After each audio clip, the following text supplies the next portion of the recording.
છોટાઉદેપુર જિલ્લાના પાવી જેતપુરમાં રેતી માફિયાઓની લાલચનો ભોગ બની છે એક 13 વર્ષની માસૂમ બાળકી. સુખી નદીના પટમાં ખોદાયેલા મોત સમાન ઊંડા ખાડાઓએ એક હસતા રમતા પરિવારનો દીવો બુઝાવી દીધો છે. આ ઘટનાને પગલે સમગ્ર પંથકમાં ભારે રોષ ફાટી નીકળ્યો છે. હૃદય હચમચાવી દેતી આ ઘટના પાવી જેતપુરના ઘૂંટણવડ ગામ પાસેની છે. ગંભીરપુરા ગામની 13 વર્ષીય માસૂમ કોવલબેન સંજયભાઈ રાઠવા નદી કિનારે રમી રહી હતી. રમતા રમતા કોમલને ખ્યાલ પણ નહોતો કે રેતીની લીઝ માટે ખોદાયેલા રાક્ષસી ખાડા તેનું મોત બનીને બેઠા છે. અચાનક પગ લપસતા કોમલ પાણી ભરેલા ઊંડા ખાડામાં ગરકાવ થઈ ગઈ અને જોતજોતામાં તેનું કરુણ મોત નીપજ્યું.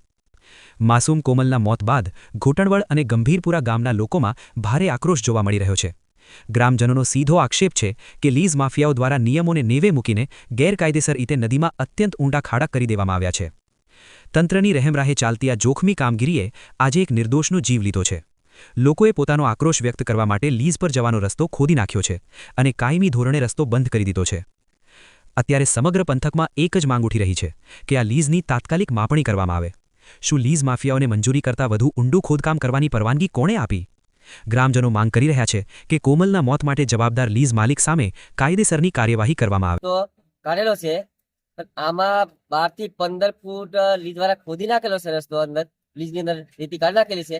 એમાં અમારા ગામની બાળકી છે ને એનું રમતા રમતા ગઈને પાણી અંદર ગુડીની અંદર આકાશનું મૃત્યુ થઈ ગયું છે. અંદર આ અવારનવાર આવી ઘટના થાય છે.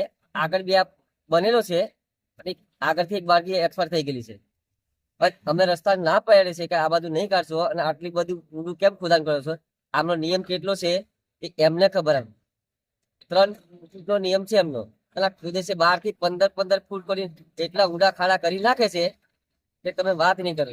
હું માંગણી છે હા માંગણી શું છે? માંગણી અમારી છે કે આ બધું બંધ કરી નાખેલી. આ રસ્તો બંધ કરી દે અને ખોદકામ બધું બંધ કરી દે, લીઝો બંધ કરી દે અને પેલી બાજુ રસ્તો કાઢ્યો અને એમને આ બંધ કરી નાખે અને એમના નિયમ પ્રમાણે ખોદતા હોય તો અમને વાંધો નહીં. આ પરવાનગી વગરનું લિમિટ વગરનું આ લોકો ખોદકામ કરે છે. અને ગામમાં એવું પ્રશ્ન બને છે કે આ રસ્તો જાય ને તો એટલું રેતીના ગાડીઓ જાય. ગામમાં સ્કૂલ છે ને બાજુમાં સ્કૂલ છે.